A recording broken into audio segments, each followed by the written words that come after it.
Happy Tuesday, Daily Dosers. Chris here. I don't know about you, but I absolutely love the Serve Your City campaign that we're doing right now.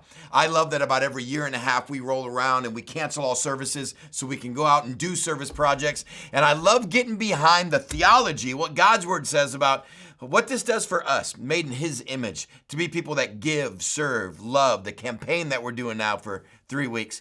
And this week we're just talking about giving. And I don't know about you, but giving can be difficult. When we talk about, and usually when you think of giving, oh, here it comes, talking about money. No, I'm not talking about money. I'm talking about my time, my talents, my treasures, but I'm just talking about just being able to give. But let me tell you really what the problem is. The problem's all about ownership. Because if we can solve who owns stuff, it makes giving a whole lot easier, doesn't it? Just think about it. Say you had someone come into your life and say, hey, I want to give away $1 million. I just don't want to be the one that does it. I want you to give away $1 million. Here's the catch. You can't keep any of it for yourself or your family. It has to be done in the next 30 days, and I don't want a dime left. Could you imagine taking a month and giving away $1 million? Getting creative and going, where can we do the best amount of help? Where are the greatest needs? How can we make this $1 million stretch? How can we give away $1 million? I just think that would be an amazing month to give away $1 million. You know why? Because it's not mine. It's not mine. It's somebody else's $1 million.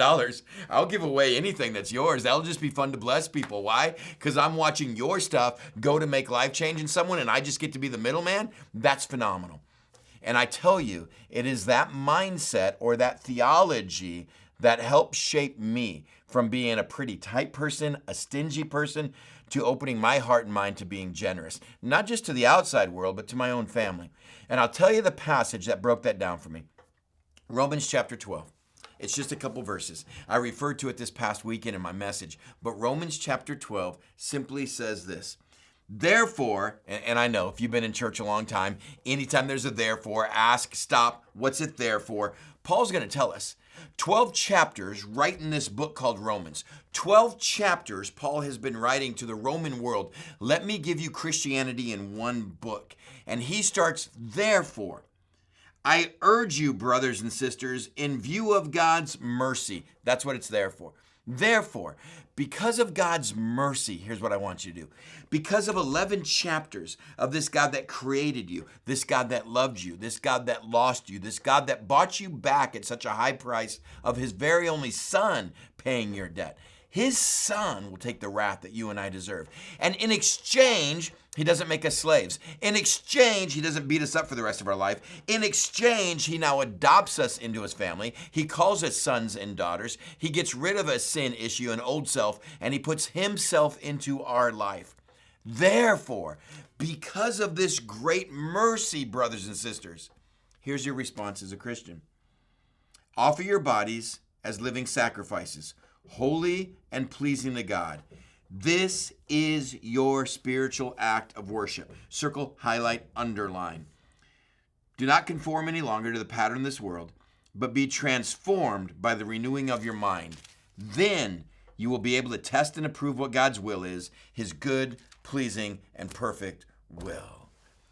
You want to learn to give your time. You want to learn to give your talents. You want to learn to be able to give of your treasures in a joyful way that just makes you the middleman. It's somebody else's stuff that you just get to bless people with.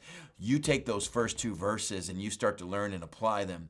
Because of everything God has done in my life, here's my response. It's a daily choice where I'm a living sacrifice. You know what a sacrifice is, especially Old Testament terms. You would just take a lamb and put it on the altar and it's all consumed. You can't sacrifice a lamb and go, be careful, I want the lamb back. I just want you to sacrifice the back leg. Oh no, that entire thing is consumed. That's what a sacrifice is.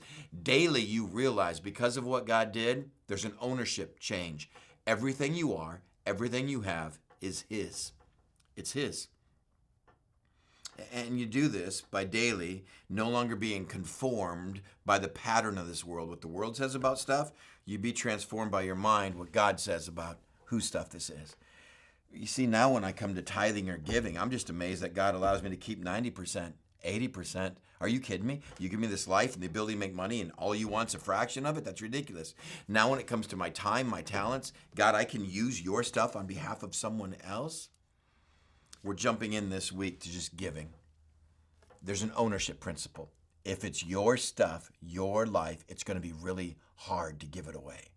If you realize because of what God did and how much he paid for you, it's his, you can have great months just seeing how that's used to benefit others. Learnership principle. It moved my heart and my head to be generous, not stingy. I hope it does the same for you.